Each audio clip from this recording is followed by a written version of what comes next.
Is going on, guys? I'm James Heller. I run the Atlas portfolio here in Denver and Colorado Springs and really all across Colorado. And we do a lot of different types of deals. We flip homes, we own rentals, we do financing, creative financing type stuff. And I'm going to run you through a deal that we just closed last week. It was a partial Subto, partial seller finance in Colorado Springs. And I'm going to tell you about the people that we bought it from, what their motivation was, and how we put this deal together. All right.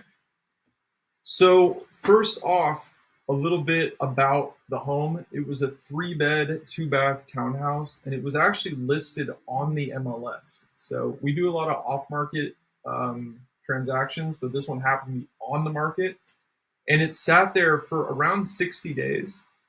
They actually got several offers for cash, but just not at the seller's price point.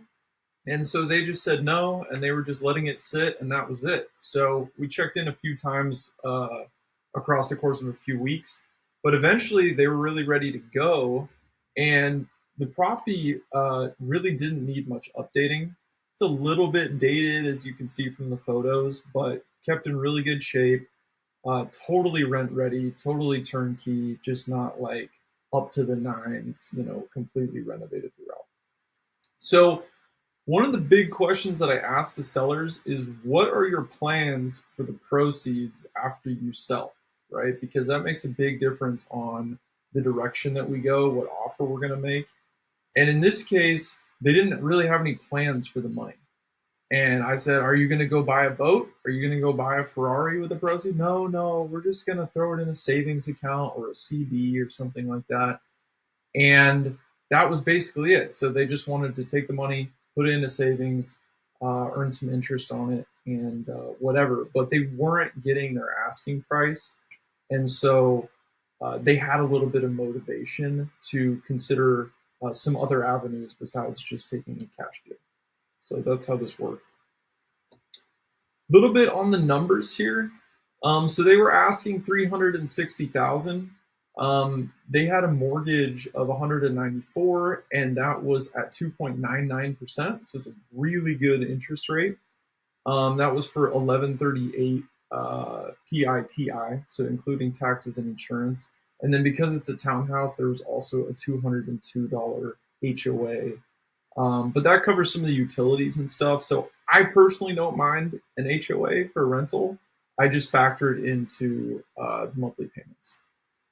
I poked around the neighborhood. I found that monthly rent was about $1,900. They're pretty good comps for that, and that's not bad for a 3-bed, 2-bath, close to a school, so it's easy to rent.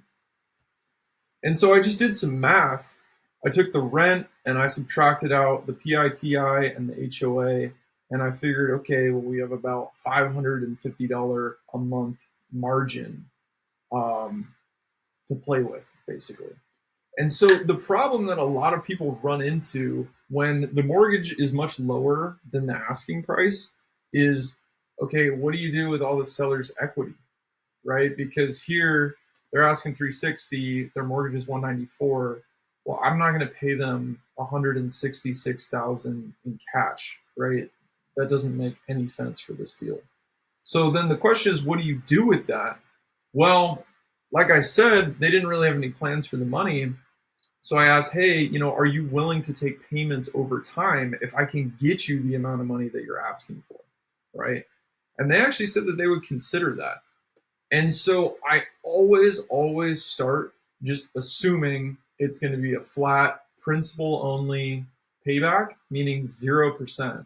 And say, great, well, the 166,000 in equity that you have, I'm happy to do it. Here's my margin. I'm going to make this a rental, so I need to pay you less than this. How about $400?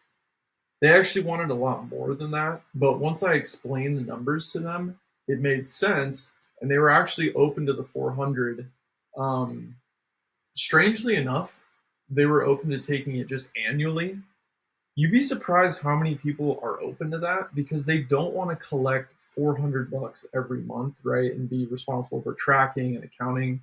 Like they'd rather just get whatever that is, $4,800 once a year, right? Sometimes it seems like a bigger chunk to them, which is nice.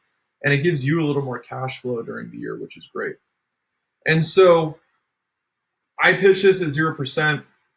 They wanted a little interest on it because they're considering selling the note to cash out. And to do that, you kind of do need some interest on there.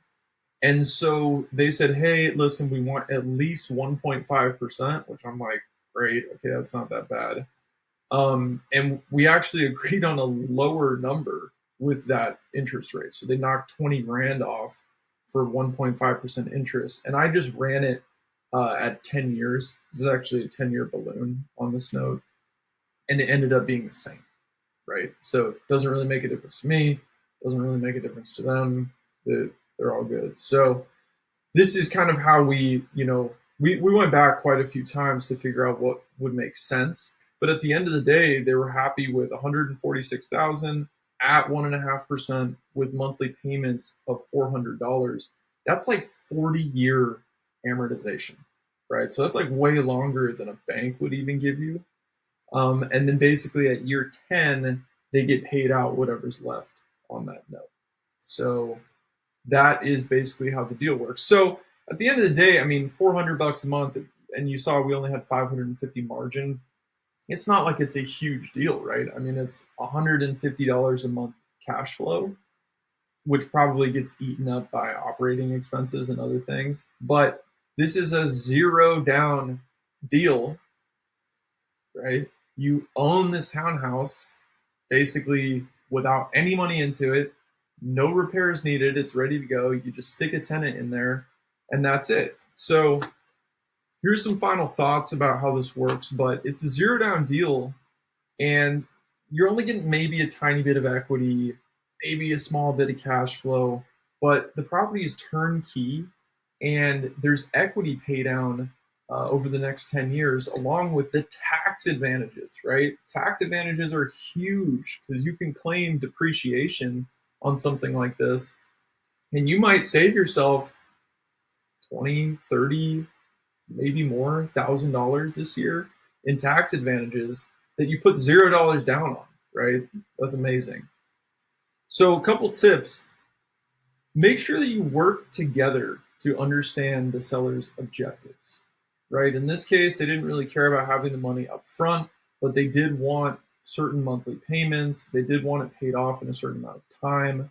And so make sure that you're listening to that and thinking about how you can check the seller's boxes. Explain what you can do and what you cannot do. Our sellers wanted a lot more in payments per month, but it's just not possible, right? Like I would be losing money on this each month if I did that. And I was very transparent. I just said, listen, I'm going to make this a rental. And if I pay you more, I'm going to lose money each month. I can't do it. And it turned out it actually wasn't that important to them at the end of the day. They just thought it was. So just be really transparent with your goals and trying to meet their important items, right? And then a lot of people have some trouble underwriting deals like this because it can be complicated, but use the mortgage and the estimated rent to work backwards on the seller finance piece, right? So what do I mean by that? Like here where I described the numbers, I found my margin and then I knew the maximum that I could pay them, right? So that's kind of how I work backwards into those numbers. And then if it needs repairs or if the sellers really do need a down payment or something, you need to factor all of that into the equation. Make sure that you leave yourself a margin for operating expenses, like a property manager or utilities or repairs, all that type of stuff. You don't want it to be a one-to-one, what you're pulling in and what you're putting out. Okay, so keep that in mind. So that is the deal that we closed this week. We do lots of these. I have lots of other videos about other deals that we've done. So let me know if you have any questions. If you enjoyed this video, please like, subscribe, leave some comments on it. And I'm happy to walk you guys through how we do this business.